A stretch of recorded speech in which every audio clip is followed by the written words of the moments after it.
Bilo kako bilo, uživajmo još malo u ovom krasnom vikendu, jer već sljedeći tjedan, naravno, promjena vremena, a promjena vremena se mora događati, jer se jednostavno mora događati. Ništa nije uvijek isto, mijena je uvijek stalna.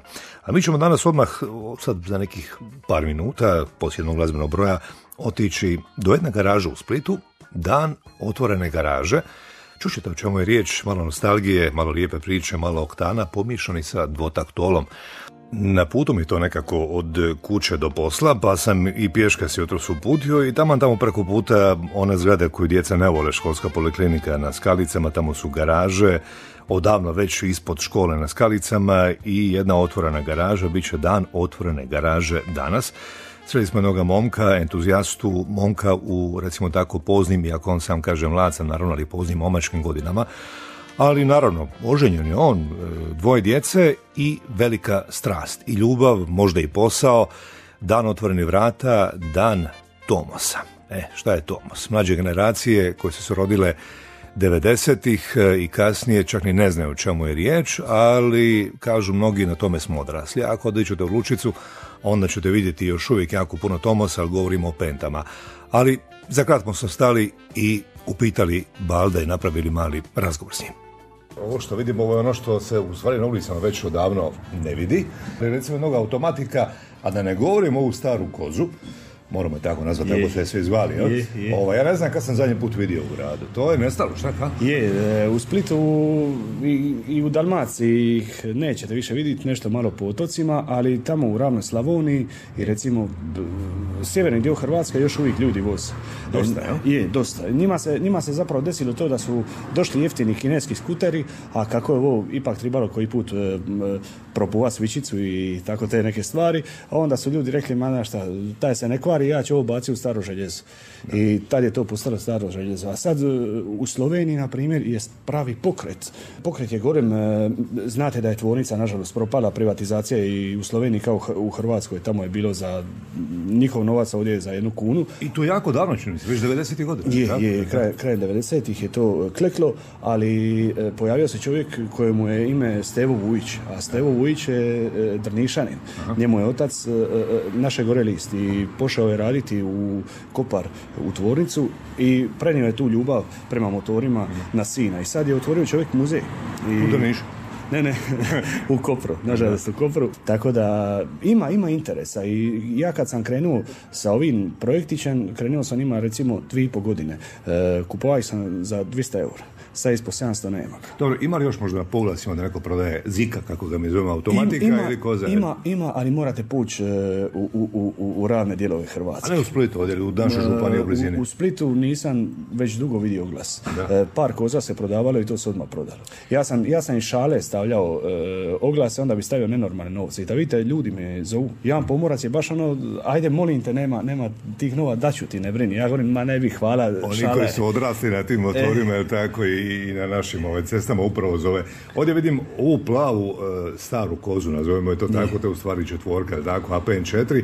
Ovo je obnovljeno, ovo je negdje kod Lipika Novska, tako, kupljeno, nađeno. Vidio sam na Facebooku. To je Šorfrano, to je jedan malo stariji čovjek koji je stvarno genijalac i on obožava taj motor. On je prvi vlasnik i da vidite, on se prema njemu ponaša kada je dijete. I ja sam u nekoliko navrata njega kuvao da mi proda svoju čer, ali nikako. I onda kad sam mu izložio projekt, kaže, ajde dođi, popit ćemo rakiju, porazgovarat ćemo, zna sam odmah da će prodati. I nije uopće bila ona cijena koju je prvotno tražio. I onda čovjek s kojim radim u Virovitici mi je od nje napravio to čudo, tako da stvarno, kogod dođe, uvijek je, hoćeš mi dati žir i hoćeš prodati. Ako mogu odmah samo kazati, ajde, dođite mi, hoćeš mi dati žir, dobit ćete žir, ali nemojte više s tim, ajde, hoćeš prodati. Neću, ne prodajemo. Jeste skučili čer, jel tako? Je, dobro je. U dobroj kuću, ja bih rekao, upala. Ovo je sve u voznom stanju, ovdje vidim koliko 10 čini mi se automatika. Sad ih u garaži imamo 18. Dobro, 18, okej. Ali ih, mislim da će mi on supruga slušati, pa ne bi baš se izjašnjavao koliko imamo. Koji su novi modeli, da, planovi, koliko ima, ali ne, već su planovi realizirani, tako da imamo. Ne bi vam tijelo radi probleme, dobro. Imamo ih dosta, ajmo kazati, imamo ih dosta. Dobro, to je automatika. Šta je sa petarima, jer oni tako od 5 brzina, kako smo zvali, i to je dio priče.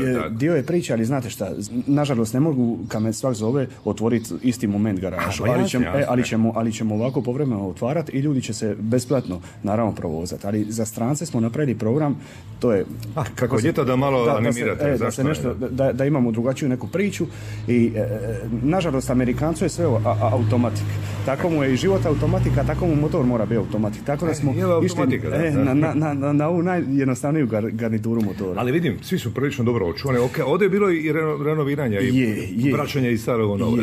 Mi imam dvojicu kolega koji smeno rade, to je Nikola Vugdelija iz Kaštela i neću reći pravo ime i prezime da mi ga drugi ne zovu, i imamo Brku koji je mehaničar, moje godište, mlad momak, sposoban strašno, ali zapravo restauraciju ne radi Brko, nego čovjek iz Virovitice, iz ravnih krajeva. Zašto to tako daleko? Zar nema ovdje ljudi koji su zainteresirani ili nije ispladivo? Znate kako ono Mate Vukore pa reka. I ja idem na posao, a oni se ide ispod koštele, ja se vratim sa posla, oni se ide ispod koštele. U Splitu ljudi vole siditi i najlakša je lova kad dođe turist, promijeniš posteljinu i tako to. Zato nema meštara ovdje. I ovi šta rade, ljudi rade pošteno, ali sad veliki su novci u brodskim motorima i puno je brodova koji idu na Blue Cave i tako dalje, tako da to treba servisirati. Svi su se mahom okrenuli tome poslu, gdje su bolji novci. Šta je razumljivo? Jasno, dobro, ali ima tu i Tomosa Penti. Na kraju kraja mi Penti zovemo po Tomosu. Tako je. Da ne bude pogreške. Ovaj motor koji se nalazi praktički u svim tim motorima je u biti Volvo Penta iz 50. godina koji je kupljen kao licenca. Tako je. Zato se zove Penta. Tako je. Mislim, znate onaj zakon, i to bih stvarno htio naglasiti, ovo nema nikakve veze sa nostalgijom za nekakvim prošlim vremenima u smislu politike i tako to. Ali u toj vražjoj državi koja se raspala je bio zakon da bar jedan dio nečega što se prodaje ovdje mora biti proizveden u toj vražjoj državi. Mm-hmm. Tako da oni su iskoristili tu situaciju i onda su ti proizvođači nečega rekli ok, pa kad već ne možemo prodati svoj proizvod, aj dajmo njima ili licencu ili bar dio da se proizvodi. Tako da u biti Volvo Penta prodala licencu i oni su u biti praktički sav svoj program bazirali upravo samo na tom jednom motoru 50 kubičnih centimetara.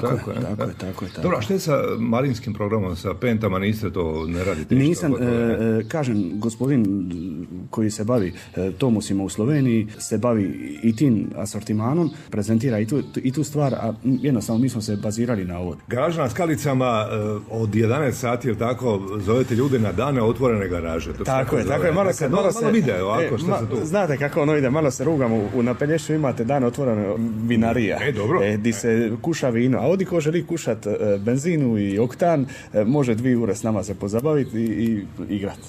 I dvotakto?